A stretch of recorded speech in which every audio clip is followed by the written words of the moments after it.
We interrupt this broadcast to bring you this breaking news. Jazz and blues legend Bessie Smith has been pronounced dead in Clarksdale, Mississippi. Details are not known at this time. Please stay tuned for more information. Now, in memory, Bessie Smith's "Tain't Nobody's Business If I Do."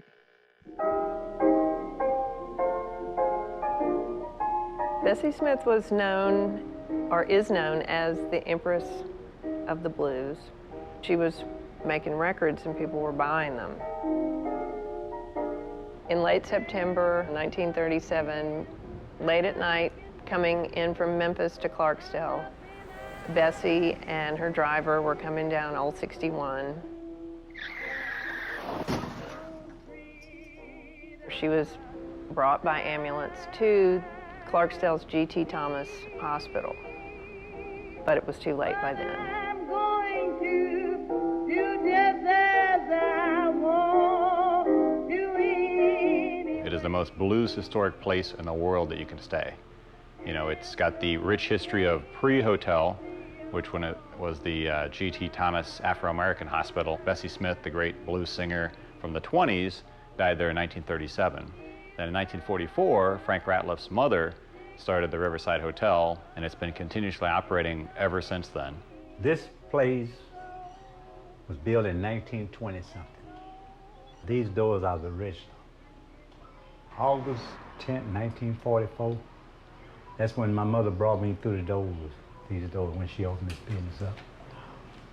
She's one of the best-known ladies that ever been in these parts here. She's seen the hardship, and her being a black woman, or a woman period, she withstood the test of time because she kept business going on, even in the old days and stuff when things were really tight. You have to consider where we are and what that time was like.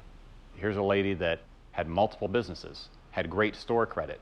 She was a seamstress, she had a cafe, she had a hotel. It was a lady who was obviously very together and a very strong and intelligent woman. When Mother looked at this place, it was only 8 rooms. From this wall to the back, that's what Mother had added. I don't buy furniture. I got furniture here over 100 years old. That furniture there, 1944.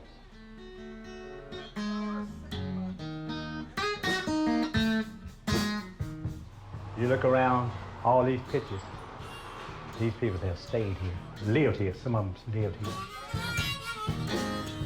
Room 9, Ike Turner. He lived here about 4 or 5 years before he left. The Rocket 88, Ike Turner, it was written by Jackie Brunson. When the music, everything was put together in the basement. They went to Memphis and recorded it. Everybody that stayed here called Mom. John Lee Hooker, Sam Cooke, Muddy Waters lived here. When he tells you, you know, you're staying in the Muddy Waters room or the Pop Staples room or the John Lee Hooker room or whatever, they stayed there. So the music history is just incredibly rich. I mean, you're staying right where it happened, where the guys who made the music stayed. They played with me, and when I was small, when I was 4, 5, and 6 years old, they come in, they lived here, and after they come from a gig, from playing, they go back there and get me out of my bed. You're staying here because of its history in a lot of ways, but the part of the history happens to be, you know, of the living guy who owns and runs the place.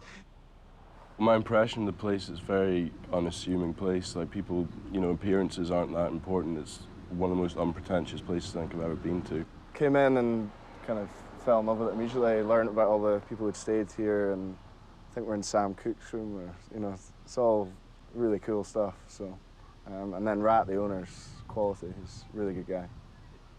Rat is actually connected to the history. He's not a tour guide that has sort of studied the pattern and gives it out, you know, or he's not a MA history student who's just telling you what he's learned. You know, he's actually lived the experience. Rat and the Riverside are pillars of Clarksdale and the historical community. Clarksdale isn't like a museum piece. You know, it's not this thing that's kind of sunk in formaldehyde. You know, it's still a living city. Everyone's very friendly. You know, we've been hanging out in bars and restaurants, and it's, you know, everyone's very hospitable. You know, one of the really awesome things for guests who stay at the Riverside Hotel is that not only are you welcomed when you check in, you know, you might get a tour if you haven't been there before and some conversation and history, but also he'll come down and check on you. If you go to Red's Lounge at night, he'll come and check on you. Not because he thinks something's going to happen, but because he wants you to feel, you know, like you're at home. Try to get that out of a 5-star hotel. Riverside Hotel, home away from home. See, I'm just a caretaker. The peoples, they come here, they are the owner. And I tell them, you rent it from me, you just bought stock in the Riverside.